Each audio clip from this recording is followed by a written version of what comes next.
샬롬. 11월 27일 맥체인 성경 읽기입니다. 세움북스에서 출간한 임승민 목사님의 해설입니다. 역대상 23장에서는 성전 건축 준비 내용이 이어지죠.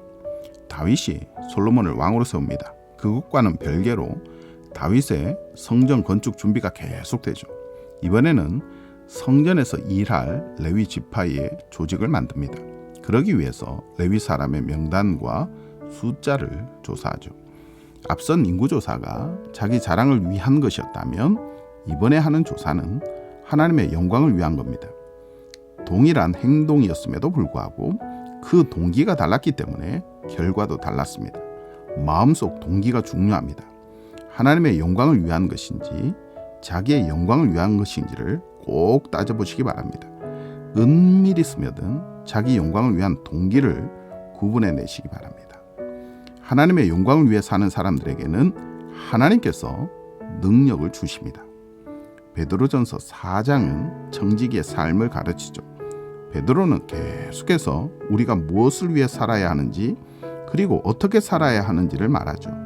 예수님께서 이미 육체의 고난을 받으셨기에 우리도 이제 정욕을 따라 살지 말고 하나님의 뜻을 따라 살아야 합니다.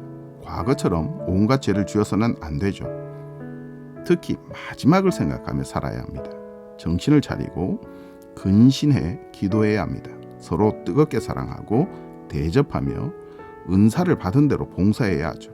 모든 것을 하나님의 능력에 기대어 해야 합니다. 우리는 선한 청지기이기 때문이죠. 찾아오는 고난을 두려워하지 말고 끝까지 하나님을 의지해야 합니다.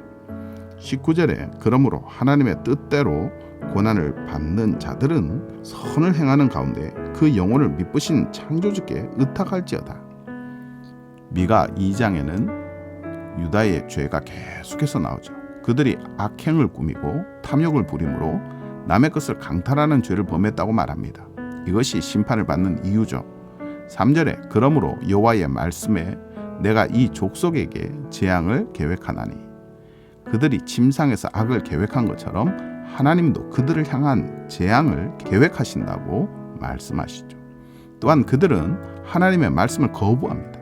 6절에 그들이 말하기를 너희는 예언하지 말라.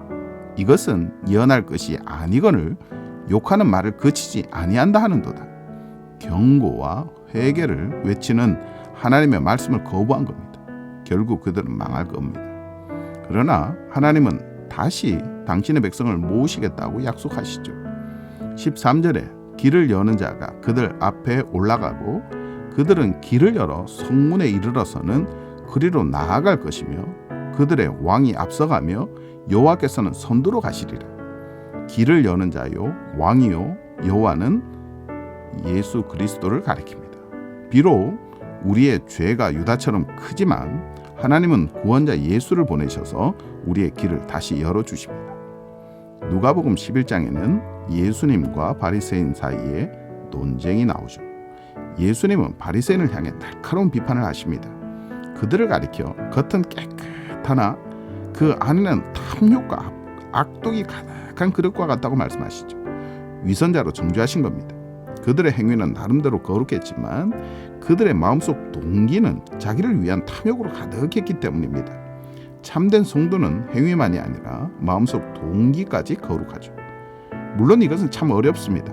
그러나 우리에게는 늘 좋은 것을 주시는 하나님 아버지께서 계십니다.